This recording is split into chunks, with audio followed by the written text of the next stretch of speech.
Good afternoon, everyone. My name is Shirley. On behalf of the Coquitlam Public Library, I want to welcome you all to our second Tri-Cities Writers Festival. After the success of the last year's inaugural Writers Festival, we are determined to expand it. We have therefore included workshops requested last year and moved our cocktail reception and panel discussion to the Evergreen Cultural Center, which was actually first day, and we have a full house and we're very successful. I'm so happy to see every one of you here. In addition, it has gone from a 2-day event to a 4-day event.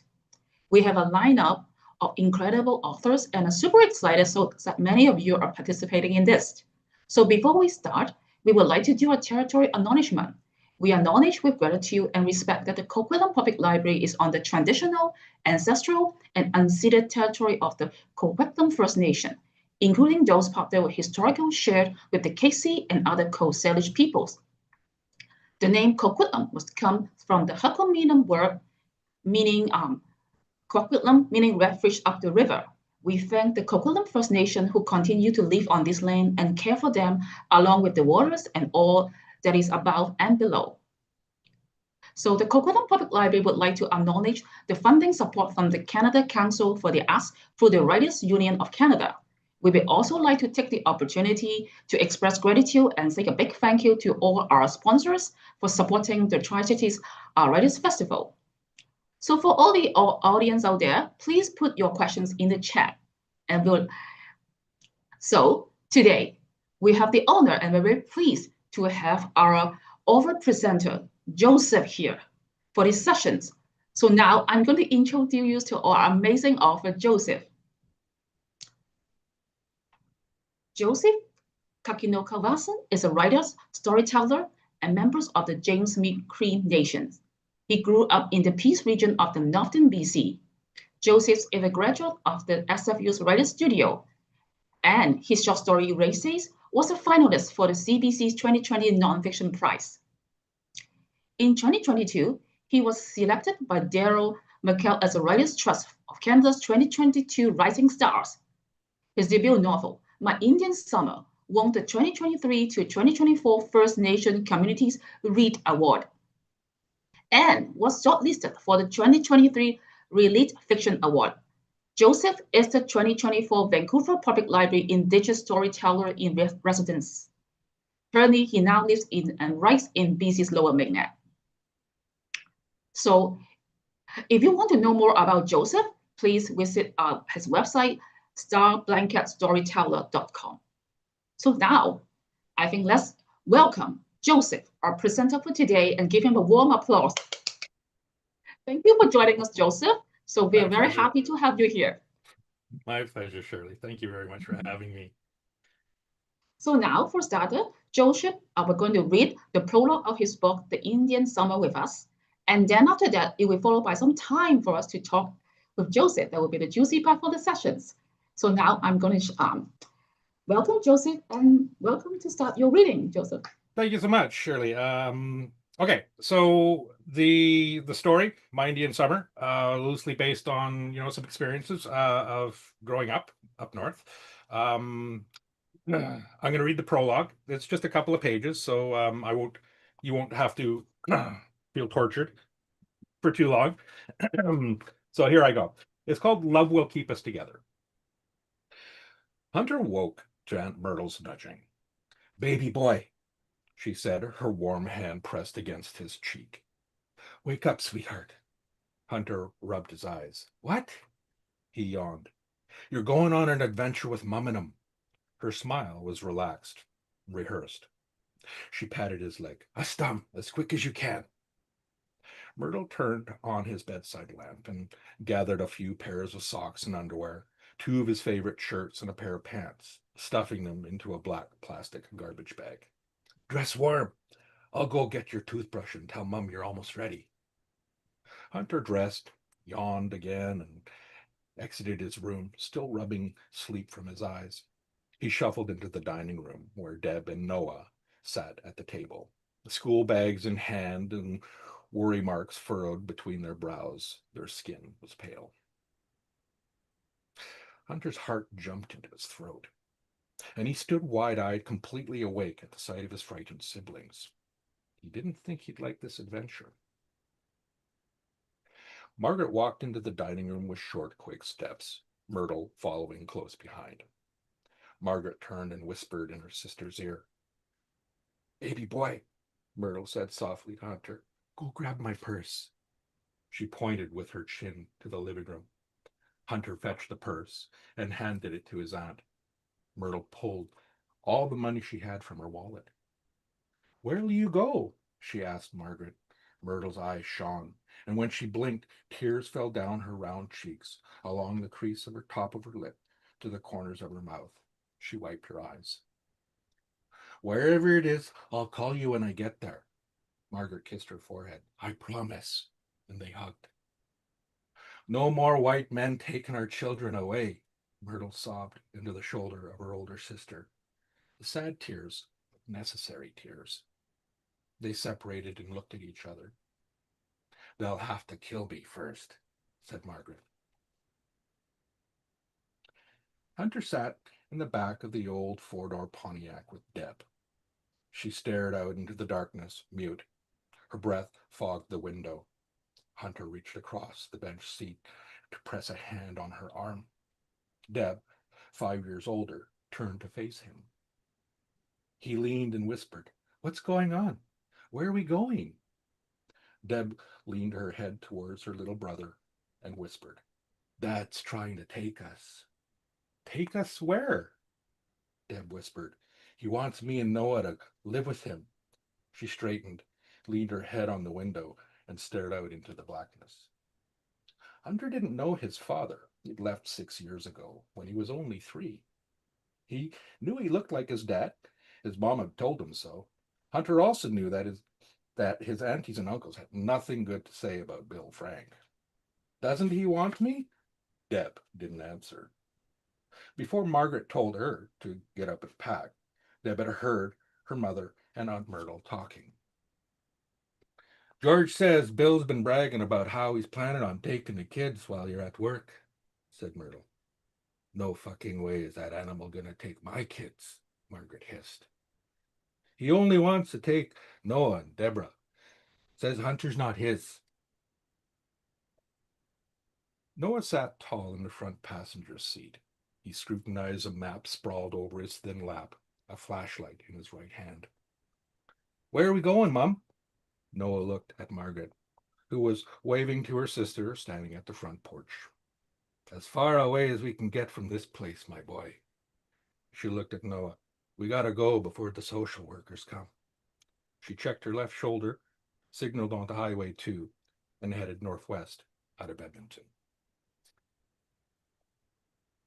So thank you, Joseph, for reading the prologue part of his book, My Indian Summer. Now, I guess it's time for us to talk to Joseph with some questions, though. So maybe I'm going to start with the first one, and then hopefully there'll be more for Joseph. So, Joseph, can you share with us, like, how you become a writer? Like, what inspired you to start writing, and what was the journey like? Well, I think the first seed of writing, I really enjoy the actual act of the physical act of writing cursive.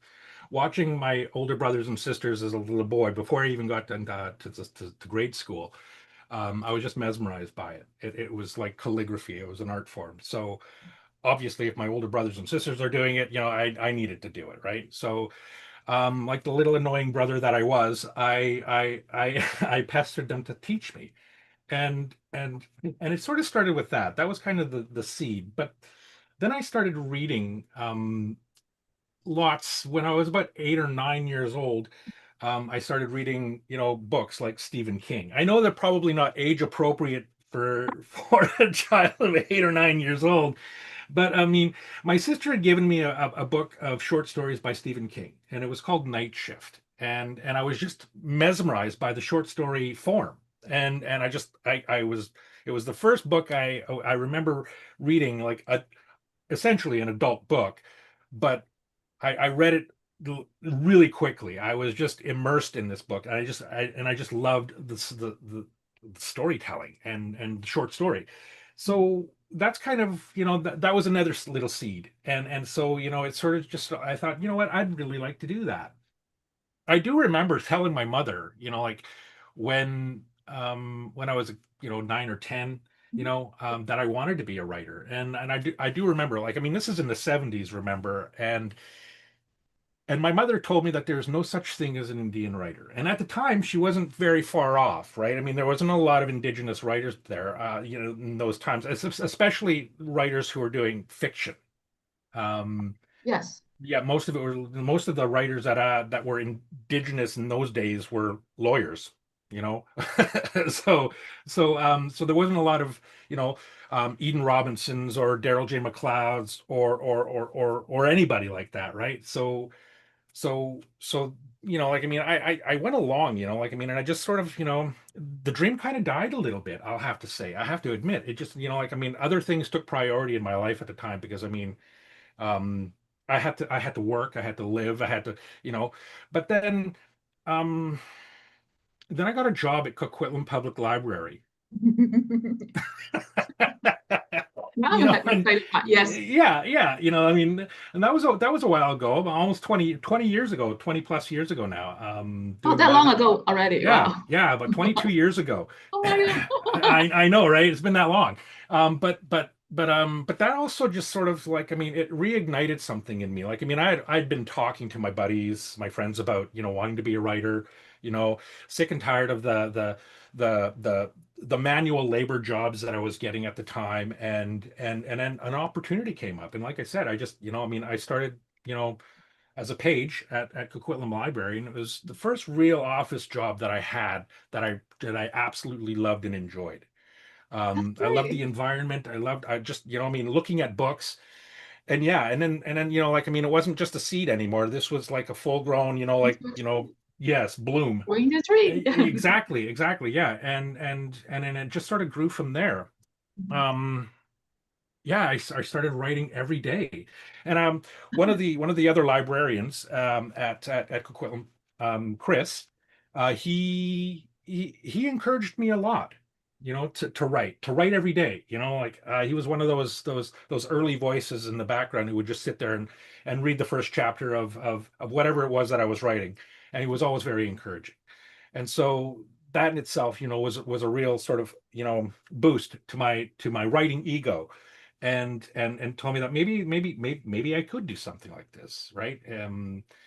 So and then, like, I mean, years later, I ended up, just taking courses at school, and like Douglas College, and then finally SFU, and I took the Writer Studio, That's program. great. That's great. Yeah, Yeah. yeah, yeah. 2018, graduated from that program, Mhm. and then, about a year later, after finishing my manuscript at the Writer Studio, um, that's when things really started to change. And like the bio says, there was the Humber Literary Review, and then there was the CBC, and then there was the Rising Star thing, and then a couple of other things that just sort of happened after that. And then I got my book deal, and yeah, so now here I am, and looking back, and there's a little bit of disbelief, but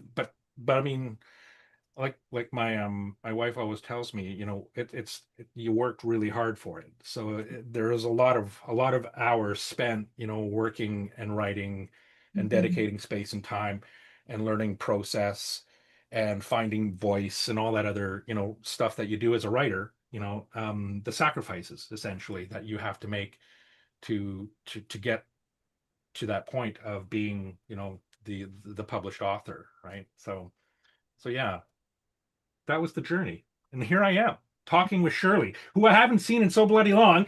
And, like, I mean, I was, when Jay called me and said, "Hey, you want to do this for us?" I'm like, "Yes, of course." And then he told me Shirley's going to be there. I'm like, "Yes, yes."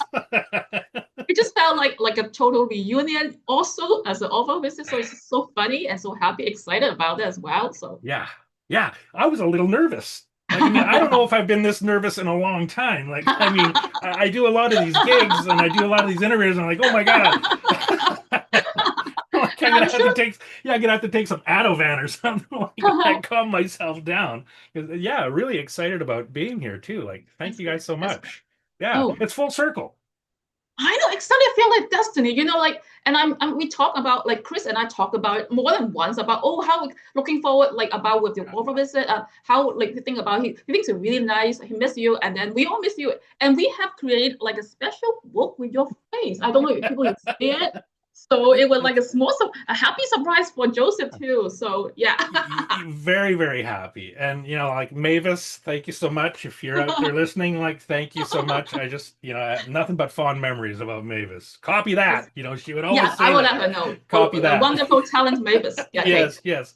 Okay, so now we're going to continue a part. So since we're so excited, I would like to talk about even more something happier. So what is your favorite part of being a writer? I thought you kind of touch a little bit of it, but maybe continue. Like, what things do you find most rewarding as a writer, as a storyteller? Like, Connecting with people and mhm, finding, familiarity. Like, I mean, I was talking to my partner this morning about this. Like, one of the most rewarding parts of this of writing and writing the stories, like when somebody comes up to you and says, this really resonated with me, mhm, thank you for writing this, it really it helped me, it um that is really, it's an awesome feeling.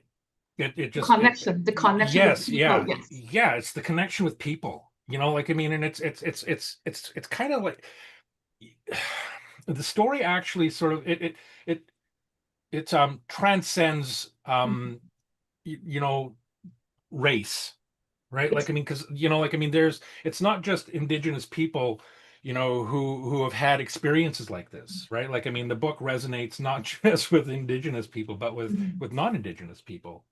um and that's what's really powerful about this, because, I mean, it's one of those things, like, like, I mean, I've been hearing a lot lately in the zeitgeist out there, where, men are having, like, that are coming out and talking about, their past, emotions, mental health, and yes, like, I mean, this book is based on some of the things that I grew up around, like the environment that I grew up in, a pretty rough environment for sure, but what that caused, like the causation of that, like, I mean, the ripple effects of growing up in that environment.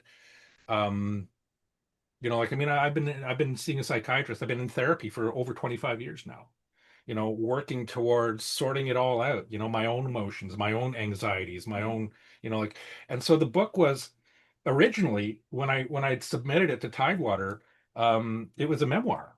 But I mm, mean, by that point, like 2021, I was so burnt out from writing memoir. It's because it's just such an emotionally exhausting and draining process. And it's like kind of like opening up old wounds.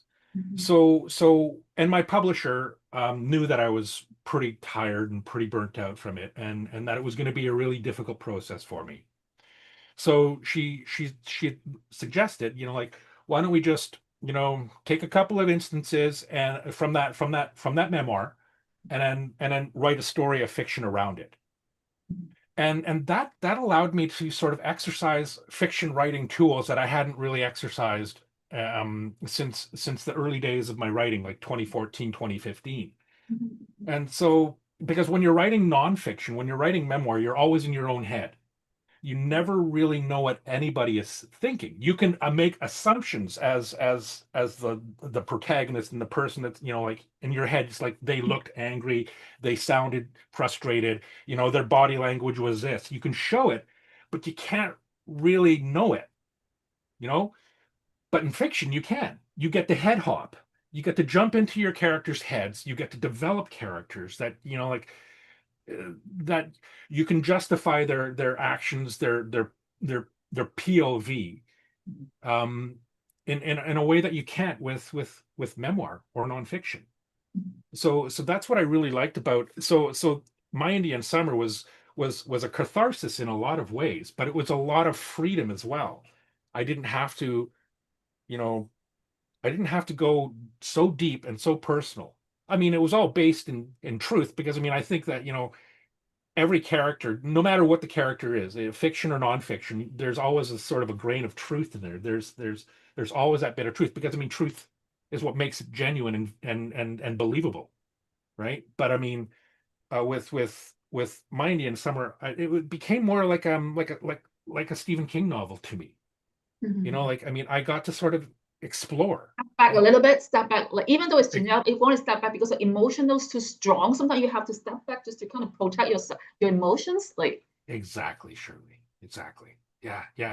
Like I mean, and that's why I think, like memoir and nonfiction takes such a long time to write, because I mean, you spend a mm, lot of time pulling back, taking a break, and long breaks too, because I mean, it is such an emotional drain. And so I mean, by the time I was ready to write My Indian Summer, I was emotionally bankrupt. I had oh, nothing left in the bank. I couldn't look at another page of my own memoir writing.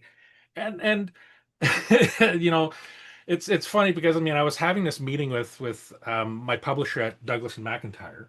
We'll get to that later. But I mean, yeah. one thing she asked me is like, "What are you working on?" And I said, "Well, I'm working on this. I'm working on the book that comes after My Indian Summer. I'm working on that too. I'm working on the second one of that.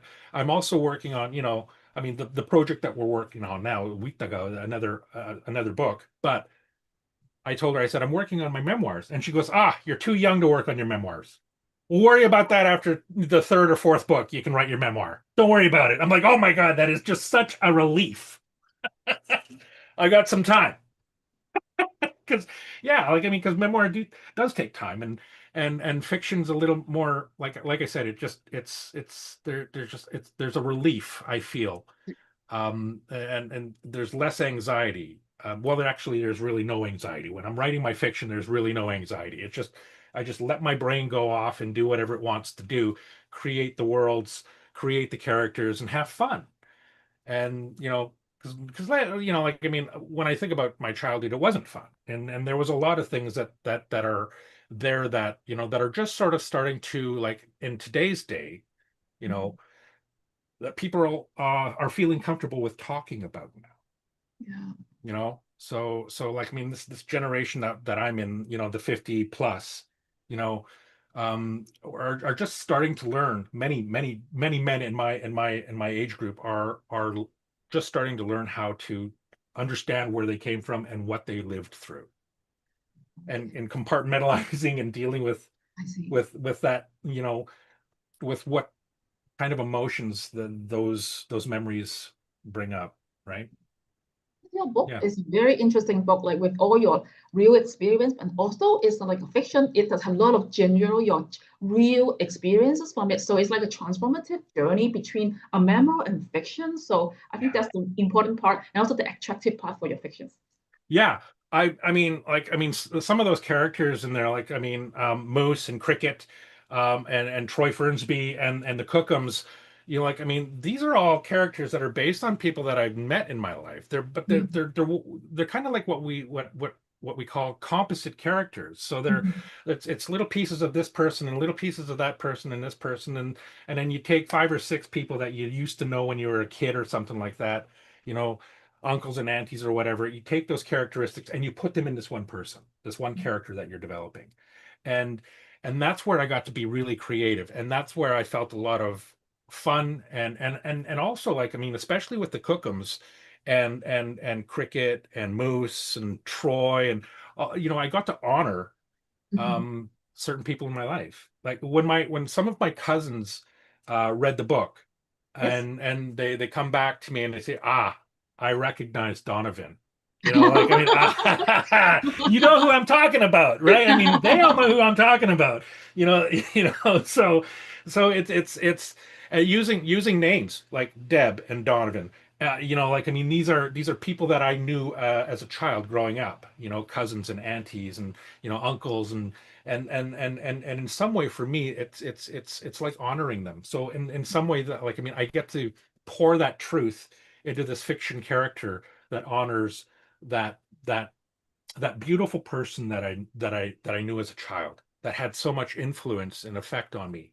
So yeah, the mind in some of the fiction was like, it is this, it sits in a gray area almost of memoir and fiction. and it is like a transitional sort of book that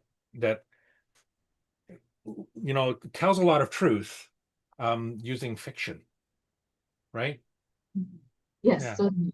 So thank you for sharing the emotional aspect, like how challenging it can be for writing like something so close to dear to you. So I think you have shared with us. Thank you for doing that. So is there anything that you think is challenging for writing, like besides the emotional impact? Resting. Oh yes. When you're Mind. Oh yes. Because yeah, you keep thinking about like well, how you yeah, can improve like the plot, the development, like yeah. Like, I mean, I know some writers who just can't take a break from the writing. mhm. And what I've discovered, like, I mean, I used to write like that. I just furiously write and just write and never give myself a break. And Oh then no, and then you shouldn't do that. Yeah, you oh, should well, take a I break. know I Mental. shouldn't do that, Yeah. but I did it. And like, I mean, it was a powerful lesson for me because then I ended up burning out. Oh yes. Yeah. You don't And want that. You so, don't want that. yeah, Yeah. yeah. And it like I took 6, 8 months off of writing.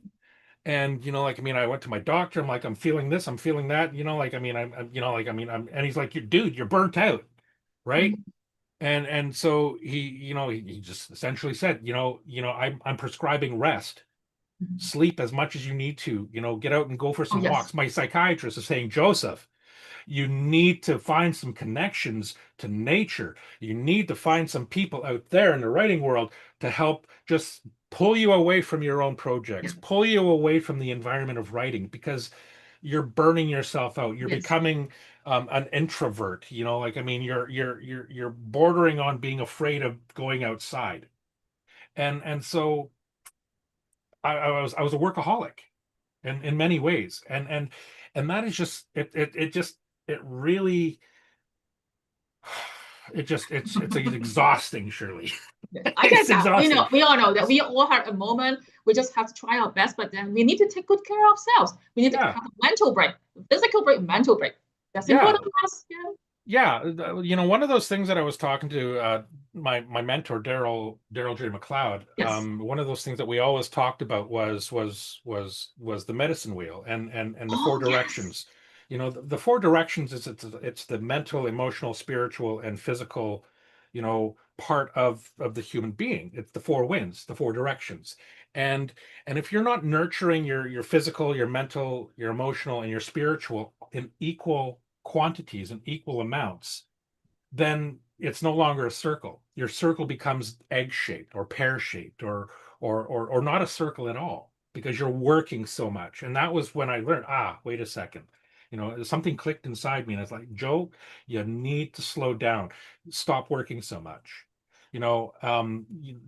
Take some rest, enjoy time with your partner, enjoy time with the cat, go out into the garden and get your hands dirty, go for a walk, do more hiking, go out for a cup of coffee every now and again, and don't take your work with you. Oh yes. No, no, Leave no, the no, office no. at home, right? That's the other thing too. Like, I mean, I work from home, right? And so it's good to have a place inside your house or wherever you're living and just to be able to close the door on that office so that you can, you know, turn it off. Watch some mindless, Buffy the Vampire Slayer or whatever it is that you like to watch. I like Buffy the Vampire Slayer. I think, One too much. I love the show too. yeah, I you love know, it, man. it just, it just pulls me away from it all. Like, I mean, and then I can just kind of, like, I mean, and then I can just ease back my easy chair, let the cat sit on my lap, and then eventually, I fall asleep in my chair, and that's good rest because I mean, like we were saying before, when you pull yourself away from that Step back. work, Always step back. when you step back, you give yourself that space, your brain is always working in the background, right? Like, I mean, Mhm. if you're having a problem, if you're stuck, if you've got that writer's block, um pulling away is a really good way of letting the brain rest and figure out where the hell you're blocked from. Yes. Like, like, I mean, you don't know where the story is going from there, then take a break, pull back. Like, and sometimes if I need to write, I do a lot of journaling every day. Like, I mean, I Oh, journal every day, pages at a time. And just in doing that physical and just talking about my regular day, how much the cat is meowing and bugging me, and at 4 o'clock in the morning for treats, or her food bowl is empty, or her water needs changing. She will tell me. She's a very communicative cat, and she doesn't care what time it is. So, I mean, I'll be writing that at 4 o'clock in the morning. Sable woke me up at 3 a.m., to fill her water dish, like. So that is as good of a break from writing the project, and so it helps with creativity. It's yeah, it's as good as a vacation in some ways. Good. So yeah, yeah. Okay, that's great. So, I think it's time for another interesting question. So, what is a question that you wish more people would have asked you? Or I think we kind of touched on it a little bit, and that's yes, that's the emotional cost of yes. writing. Mm, How much energy that we don't even realize that we're spending. mm, Like we we're writing, especially when it comes to memoir, like, or any difficult scene. mm, Like if you're in a if I'm writing a fiction, like My Indian Summer, there are some difficult scenes in there that I had to write. Um, the emotional cost that takes, right? It's almost like reopening an old wound, mm, right? And one of the things that I know that a lot of men have difficulty talking about is the emotions that brings up, and how we react to those mm, emotions, right? Like, I mean, there's this um you got to be strong, you can't cry, you can't show emotions, you've got to be, strong and tough and raw, not scream true. like, Okay, yes, yes, exactly, scream and yell and yes. burr, and, and throw things around and whatever, right? Like, I mean, but but that is it's not productive, right? Mm, Like, I mean, that's what I've learned. Like, I mean, I used to be with that guy that would go around punching walls and throwing shit around and breaking glass, and because, I mean, it was the only emotional sort of, like, thing that I could do to get it out, right? Like, I mean, and then I started seeing a psychiatrist, and it was like, oh, wait a second, that's not good. That's, I mean, I don't know. I can't. About 4 or 5 times, I think I've broken my hands from punching oh, walls. Like, I mean, and so it's not good. It's unhealthy. So there are better ways to deal with those emotions, to deal, like the emotional content of being a man in a world where we're expected to, behave in a certain way. um, well, that's changing now, and I think that's a really good thing, because, I mean, um, not only is it good for just the individual, like, speaking from personal experience for myself, it's good for my relationship. It's good for my relationship with my friends, my guy friends, my friends that are girls, my girlfriends, so to speak. But, like, to show that there's some evolution in my emotional growth and mm, development. It's the four winds, it's the four directions, it's the medicine wheel. Work on that emotional part of you, because, if you don't, it's going to be unbalanced, and you're going to be angry all the time, and you're never going to know why. okay. I just want to can't help to tell you, we just have at the library, we just have some kind of training and also talk about the medical will as well. So everything is just like going back and forth. Yeah, It's a nice thing. I really enjoy learning about that. I just want to let you know that. yeah, yeah, yeah. The medicine wheel is such um a wonderful tool. For Mhm, me, anyways, it has been transformative in that sense, where I do think, okay, wait a second, I've been sitting at my desk for too long, and I've been working on this really, really difficult stuff. mhm, I'm feeling anxiety in my body. There's a physical and emotional response to all of that writing. Now I need to go out for a walk. mhm, I need to pull away from that, because, I mean, that not only feeds my spiritual growth, but also my emotional growth. I can pull away from it all, and I can ask myself, mentally, intellectually, you know, what does this mean? What is this doing to me? And how is this affecting, the other parts of my life, my spiritual, emotional, and physical? okay. Yeah. Okay, I guess in another round. Well, like as the 2024 Vancouver Public Library Indigenous Storyteller in residence, how has your previous experience with the libraries that shape your way of the library, and what do you think of the library in terms of the role that it plays um, in the community? I have okay. We I just talk love about this a little question. bit. I I love think this we can. question. I just love this question, really. But it's a lot. There's a lot to unpack because I mean, libraries have always been like I mean, since the dawn of time, since the dawn of civilization, we've always had a library. I think of Alexandria, right? And the oldest library in the world, and how important it was for the civilization to prosper, to grow, to understand itself, to learn you know and so I mean I've always considered libraries a pillar of a healthy civilization. I mean, I know it sounds like like whatever, right? Like I mean I but I mean I honestly believe that. I mean I think the people that work in libraries are special people. They are the custodians of cultural knowledge. They like I mean I didn't realize how important libraries were until I started working at one. And I like I mean because there's just so many functions that libraries do. They do things like this, writers festivals. They cater to all kinds of communities, right? ESL, children, teens, adults, elders, right? Like I mean anything you want. If it's not at that library, there's a librarian that's specifically trained to find that particular book and bring it in from another library, right? And that's what I love about libraries. There's just nothing that they can't do, Thank you you, know. Joseph. Yeah. And as far as my tenure at VPL as the Indigenous storyteller, like working at Coquitlam Public Library, well, I mean, that was one of the things that the little boxes that you check off in that application that say, yeah, okay, this is a total pull. I am I'm able to say I worked in libraries when I filled out that application. I worked at Coquitlam Library. I worked at Surrey Libraries, and I know how to behave in a library environment. I'm a very professional person when it comes to libraries, and my respect for libraries is such, you know. So yeah, that whole experience as the Indigenous storyteller, I mean, not only was it a great honor, but I mean I know that my previous experience of working in public libraries definitely didn't hurt my application. So yeah, there's just so much about it that I like I mean, and working, like I said, working as the Indigenous storyteller in residence at VPL, it gave me a lot of time. And like half that time I was writing my manuscript, finishing my next novel.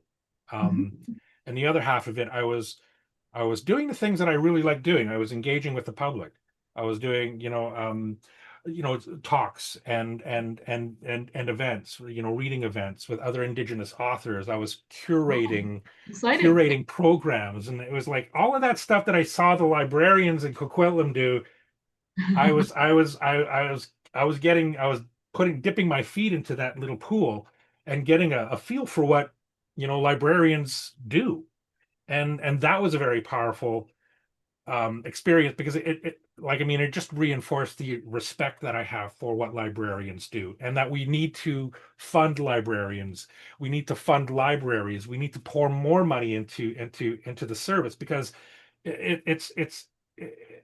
it does so much. It is a multifaceted system that has one objective, and that is community. And to help people. Yeah, help people in various communities, like diverse communities. Like I mean it doesn't like like I mean going into the library, as I mean as a page, when I was putting books down there, like I mean there was books in Farsi and Chinese and Urdu and like English and French and German and like I mean there was just there wasn't a language that really wasn't there. There wasn't a religion that wasn't represented on those shelves, right? So so so there was libraries do a lot of work for the community and for individual communities that sort of that use the library to communicate, to get things done. Like I mean if you want to learn how to do your taxes, you know libraries help with that. If you want to find something, like in a different language, or you're researching ancient Greek, like libraries can do that. You know, it doesn't matter who you are, doesn't matter what color your skin is, doesn't matter what culture you come from. Libraries are colorblind. Yes. So it's always local library next to you. So invite everyone to make use of your public library or different types of library. So, Yeah. and thank you so much for your compliment and the support of the library. I'm sure all the library colleagues will be happy to hear about that. Well, I mean, it's truth. That's the God's honest truth. That is, like, I mean, I know libraries have really helped me in my writing career as well. Like, when I was at VPL, there was so many resources, to help me do research and just grow the project that I'm working on, right? Like, I mean, it was just, I couldn't have done it without libraries. So that's huge. It's huge. And I was That's getting great. paid to do it. So I mean, yeah. Yeah, talking about the publishers, do you want to share some of the experience? Actually we talk about something about your experience with publishers. Maybe you can talk about it here again. Yeah. It's interesting because when I first got my first book deal with Tidewater, um, Now, let's back up a little bit, because I mean, when I was first starting out as a writer, and I had a couple of manuscripts out there, and I wanted to, I knew that I needed an agent if I wanted to get into one of the top five publishers, Mhm. out there.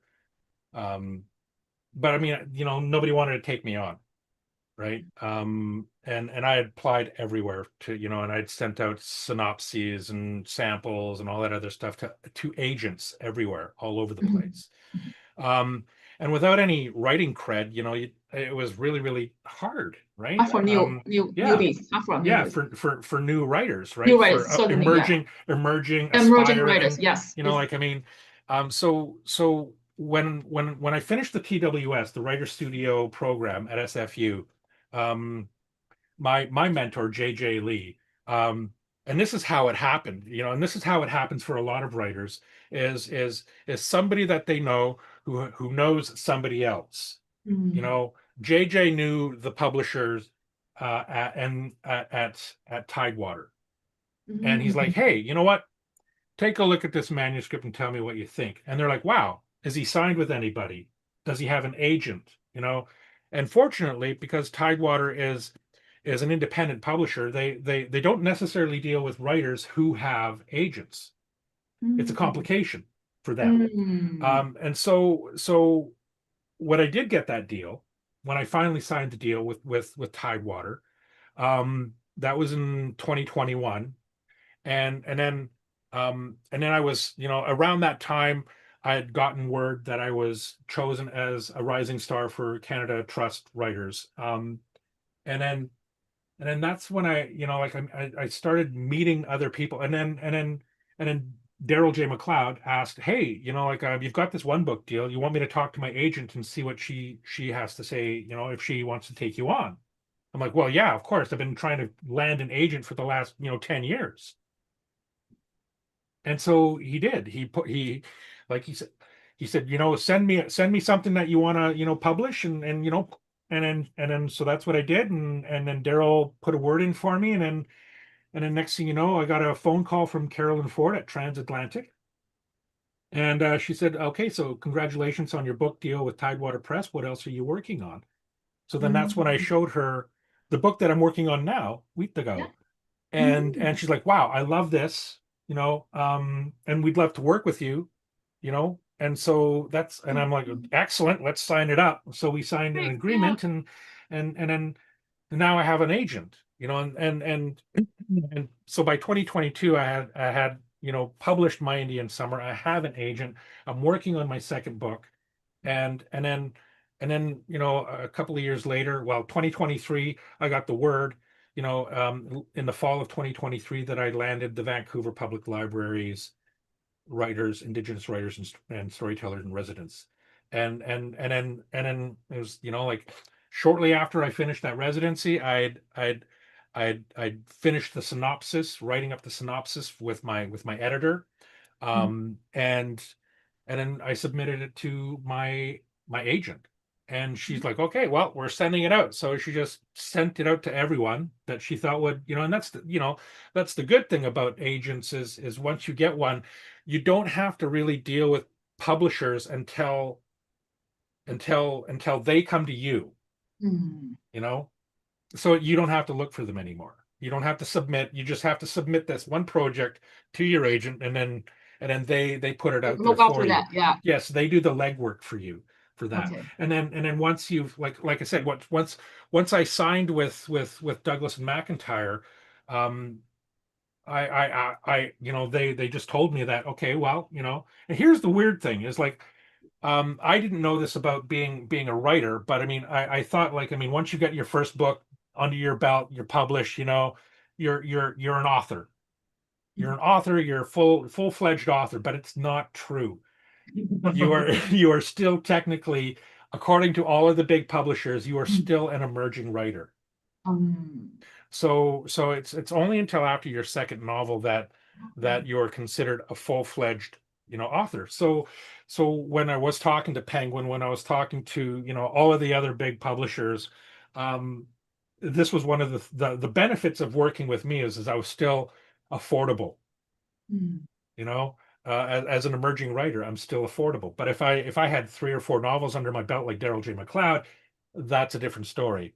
Oh, You are proven, you are dependable, you are in a different, echelon of writer where like you're going to demand more money.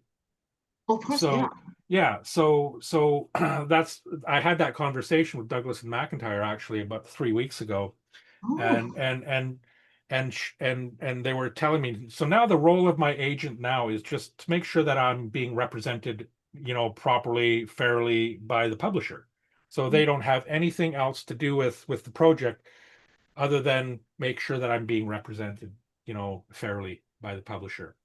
Which also kind of shocked me because I mean I like talking with my agent. I like having those touching base with them every once in a while. But I mean, D&M are very you know they're not afraid to talk to me. Like I mean, and I'm not afraid to talk to them. Like I mean, it's not a problem of getting in getting in touch with them and just talking it out, like saying, hey, like the other day, I'm like, hey, I'm thinking about applying for this residency here and this residency there. And they're like, okay, well, fill out the application. We'll do it. We'll cover our end. You cover your end, and we'll see where it goes. You know, and that's fair representation. Like I mean, in smaller publishers, you might not get that. With Tidewater, it would be difficult for them because they don't have the budget. They don't have the deep pockets that D&M does, that Penguin would have, or whatever. But I mean, it's not that Tidewater wasn't an important step in that process. Like I mean, and it was a really good learning lesson, and it was definitely a little bit of a bell curve there, to learn how to, to function around publishers, to ask what questions do I need to ask. I mean, they were really, really open. Like Tidewater was really, really generous in showing me the ropes and giving me that vernacular and the parlance of talking with publishers, like the words that I need to say. When I get to the bigger, you know, Tidewater was a transition publisher, and they've said as much to me as well. Um, like Lynn at Tidewater said, Joseph, my hands are, I'm clear, I'm free, and we've done our job. Congratulations, live long and prosper. And that's kind of, like that's their role, and that's their niche, right? So it's very important. Like I mean, this is what I'm saying about, independent publishers are extremely important to emerging authors. Like I mean, they can make that transition to full-fledged authors so much easier, and just give you the ammunition and the skills, knowledge, skills, and abilities. We talk about that in the library world, right? Knowledge, skills, and ability. And it's not just about your degree, but it's your experience. Yes. So, that experience, just, you get to swim upriver like a red salmon, and work towards that goal of becoming what you're supposed to become, fruition. Yes. Yeah. So thank you, Joseph, for sharing your experience or also tips on how to deal with the publishers. I think it's a very interesting point of view, and thank you for sharing that with us. My So I guess pleasure. we'll touch on an interesting question. I want to make sure you have time. What are you working on now? For like, can you come tell us some sneak peek on your new projects? I am working on a new project called Wheat Go. In the very beginning, it was called Storm Cloud's Treat. And it's about a Wendigo who kind of goes on this vengeance thing. He's an old flesh eater. Like, I mean, um, I guess some people might call him a Wendigo. Like, I mean, in some indigenous cultures, he would be a Wendigo or a skinwalker. But in the Cree culture, we call them Wheat and it's just it's another one of these fiction stories that has a lot of indigenous. I mean, it's all really essentially indigenous, but I mean, it's one of those ones where it kind of talks about the past. It deals with the past, residential schools, the effect of residential schools, but it's also like almost science fiction, but indigenous science fiction.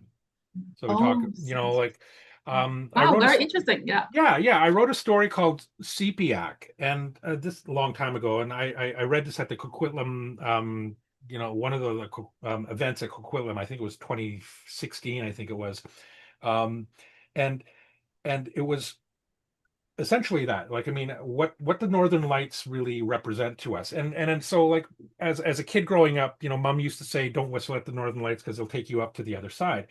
So then I thought, Mm, well, why don't I have some fun with that? Like, what's on the other side? Like, I mean, this is the other thing as a fiction writer, that you get to ask questions, you get to ask why. So, with Wittagau, Storm Cloud's Treat, I got to ask why, and what is on the other side and so I got to create worlds that were on the other side of the Northern Lights. mm. And so, and incorporate some of our Cree stories, science fiction stories, into that whole storytelling process, and bring it up to speed, so that, you know not just it resonates with other, like, more diverse groups, and the messages, exactly, like, that I'm trying to speak to, you know what's going on in the world today, environment, politics, missing and murdered indigenous women, you know a lot of that, is those are some of the subplots of the book. And so it was, I'm gonna pull up my website here, and read what I have, for the introduction, essentially. Star Blanket Storyteller .ca. .ca or .com will work, right? Because I own both. Um, and typical Safari can't open this page. Safari, right? God. Let's see. If I go to Google, it will. You know what? If people want to see this, read the preamble, go to my website, starblanketstoryteller.ca or .com, and it's there. It's in the what's coming up in the future. But yeah, essentially, Victor Stormcloud is a Wendigo. He's angry. He's going through time. He travels through time, and he's he's on a vengeance spree, and a out of work, down on his luck, reporter, um, has come across Victor's story and the legend, and so he starts researching it, and then he starts finding out more truth, and then it takes him on this adventure of discovery. um about the indigenous and where Victor came from, and all that. So yeah, we're all really excited about it, and I can't wait to, like I said, I finished it was 100,000 words. Wow. Yeah, and I managed to finish it at VPL, and now it's scheduled to come out in the fall of 2026. So Oh, that's 2026. what we're hoping for, right? I mean, but I'm reserved about that particular release date, but I mean, if it comes out in the spring of 2027, I wouldn't it You're wouldn't it not wouldn't surprised. bother me. It Okay. wouldn't surprise me either, right? Like it's it's it's quite a, a really involved story. There's Mm. lots of little threads going everywhere. So Wow. yeah, world building. There was a lot of world building in this story too. So that was a lot of fun. So yeah, that's what I'm Oh, I working on really right look now. forward to your new project. It sounds very, very interesting. Like I, it's wow. I yeah, would really want to read that book. I'm having a lot of fun with it. Like yeah. I mean, working on it with an editor, a substantive editor, and just sort of figuring out the arcs, figuring out the character arcs, the whole storytelling process. What I'm trying to say, you know. Oh, this is a story, believe it or not, that I've been working on for since 2014, I think. Wow. Um, yeah. I mean, I have journals back. 2014. Wow, that long Yeah, ago. Yeah. I have journals from 2011 where I can look back and I can say, I mean, this is when the idea started. But Oh, then, I wow. mean, I wrote the first chapter in Mhm. 2014. So, Mm. I do have, I could say, I guess, this I planted the seed in 2011, you know. But yeah, and books take a long time to write too, Oh, right? yes. that's Yeah, of that's the course. other Yeah. thing too, right? Like, I mean, as an emerging writer, this is one of my biggest lessons. Books take a long time to write. Yes. A long time to write. Yeah. A community, Oh, sometimes a community in a library. yes. So thank you, Joseph, for sharing that. So I My just pleasure. the time is running short. So I think Joseph, is there anything you want to share with the readers and with us, like before we have called it the end? So we just have a few minutes left. I thought Yeah. we'd just let you. If I were to give any advice to any emerging writers or just writers in general, people who are interested in the writing journey, um,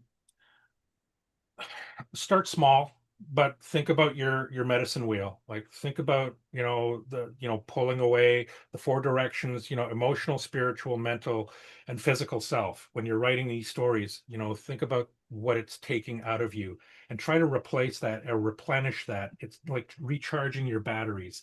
It is really, really important. Self-care is It so is, important. It's self-care. Yeah. self-care is just so important to writing. It's what makes you write on into the future. It makes the future of your writing practice more realistic and sustainable. Thank you, Yeah, Joseph, for the advice. And I my think pleasure, self-care Shirley. is important for every one of us Yeah, too. yeah. It's an important life practice, for sure, 100%. So thank you so much. I My think pleasure, that's Shirley. probably. Thank you so much, Joseph, for your Yeah, sharing very incredible sharing the heartfelt and incredible journey with us and all the intricate conversation. And I'm so happy to have a reunion with you. yes, me too. This is just so wonderful. Say hi to everybody Yes, at Coquitlam Public definitely. Library for me, because I mean, tell everybody I miss them lots. And when I'm in the Lower Mainland next, I will definitely try to swing by and say hello to everybody. Give Yeah, everybody a of big course. old Yeah, hug. please do. Please Yeah, come visit yeah, us. I will. So I just want to say a big thank you to Joseph for the wonderful presentation and also for everyone that joining us this event. So I look Yes, forward to seeing your unique voices, how it continue to evolve in your future books. So hopefully, mhm, we're gonna have to read your book soon. So yes. I just want to let's give another round of virtual applause to our amazing presenter, Joseph. Thank you, Thank you Joseph. so much. Thanks everybody to out there who's there watching, listening, and thanks for everybody who's working in the background and everybody who helped to organize this wonderful event. Could never do something like this without you all and that support of the public library. Thank you so much. Thank you, Joseph, Thank you. and thank you everyone for attending the session. So please consider submitting a short feedback survey that can be found on the back of the festival brochure. And also, there's actually one last session coming up at 3:45 at the Michael Wright Art Gallery. It's an in-person workshop with another amazing author, Christina Myers, at 3:45 p.m. So say hello to Christina for me. Okay, of course. So thank you, everyone. And thank you, Joseph, for your time with us. So have a great day, everyone. Thank you. Bye.